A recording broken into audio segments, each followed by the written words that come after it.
I'm not too sure why, but another popular misconception of millennials is that they don't care about anybody but themselves.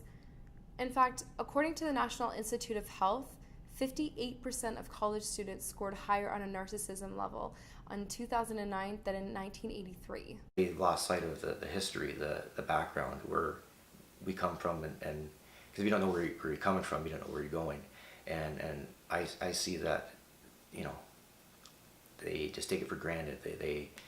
We've empowered them some too much, I think. This must be because of all the trophies we get for losing. But once again, despite what statistics say, and the odd comment from the older generations, when talking right to the source, this proves not to be the case. Which brings us to our third and final argument as to why millennials aren't the worst. They understand that they can still learn from older generations. Kelsey Curbison mentions the importance of learning more face-to-face conversation. One thing, and it's as simple, but I like to communicate through email. Like, my first instinct is to email the client.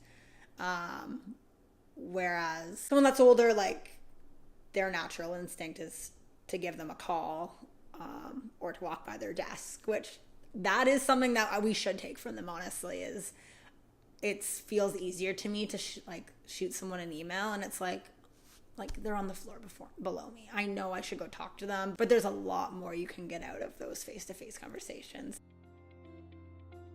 Woodrow says he learned a lot from the older generation's organizational skills.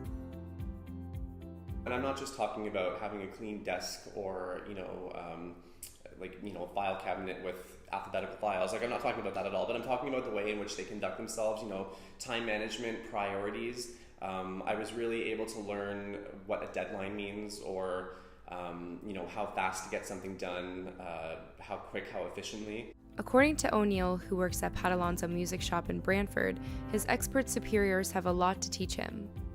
I've learned a lot from them in, dealing with customers, how to deal with people that aren't very easy to deal with, how to deal with people that are very easy to deal with, and kind of how to be successful. Klooster says we can learn from each other. One day I teach them how to use the email, and the next day they teach me how to use the old style filing system. So I think there's been an exchange of information. Clark says it is important to learn to detach ourselves from technology. I think for sure younger generations can learn to disconnect from older generations in the workplace, and that's simply just because they prioritize their family and their downtime, and they know that they do need to turn off the notifications, maybe set a time at night where that's it, you're looking at your phone one last time and you're not sleeping with your phone next to you on the bedside. But that's, I think, prioritizing the fact that you do need sometimes time to yourself, and to take time for work-life balance. That's something we can definitely learn. Finally, Coletto also points out that there is still a lot to learn from the older generations. He says, quote, "We don't have the experience, we don't have the knowledge, and so both sides need to put down the stereotypes and realize that at the end of the day, when you sort of strip away all the differences, we are far more similar than we are different." That's what's missing. This concept of separating generations into categories so that we can have an umbrella to shove literally millions of people from different races and backgrounds and families and genders, environments, and other determinants needs to stop.